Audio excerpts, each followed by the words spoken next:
قرآن جديد باسم القراءة. وعائشة الخبيثة كانت سليطة الشأن، وما علم هؤلاء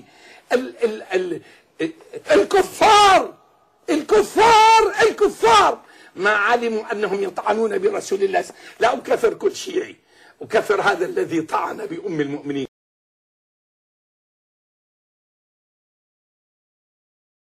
لا أكفر كل شيعي، أكفر هذا الذي طعن بأم المؤمنين. ما علم هذا الفاجر أن الطعن بعائشة هو طعن برسول الله صلى الله عليه وسلم، لأنه كان يحوي سليطة اللسان على وحي رسول الله صلى الله عليه وسلم. ثم جاءوا يتباكون، لا نحن ما نكفر. يكفرون من لا يلعن.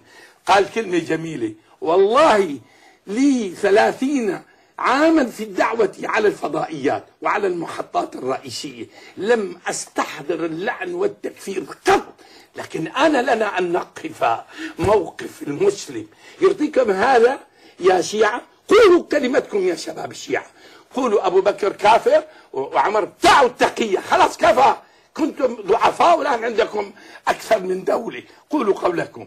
أنا أقول هذا ياسر الخبيث والله رجل أزاح عن وجه التقية. قال أبو بكر كافر وعائشة كافرة والأم كافرة والقرآن هذا محرف، قال مسجل عليه، وقال في قرآن جديد نفس الكلام، بس بقى في ناس يتقنون التقية وناس لا يتقنون التقية. خلاص قالوا نحن الآن الزمن زمننا، تريدون أن ما نغضب؟ يقولوا لي لا تغضب. يا الله أكبر، عدنان جاي يدلش، عدنان جاي يدعو للتكفير، عدنان جاي يحرض علينا. اعلموا أني وأحرض على كل من يريد مس كتاب الله ومس هذه الأمة ومس.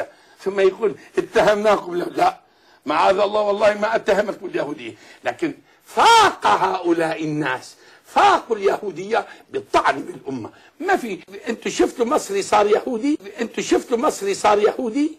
والله العظيم اجا بتبقى سوريا بالسعودية بالعراق باليمن، شفت مرة مصري صار يهودي؟ لا، لكن دخلت اليهودية باسم حب أهل البيت.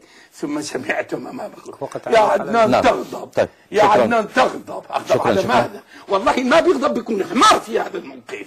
نشكر لك.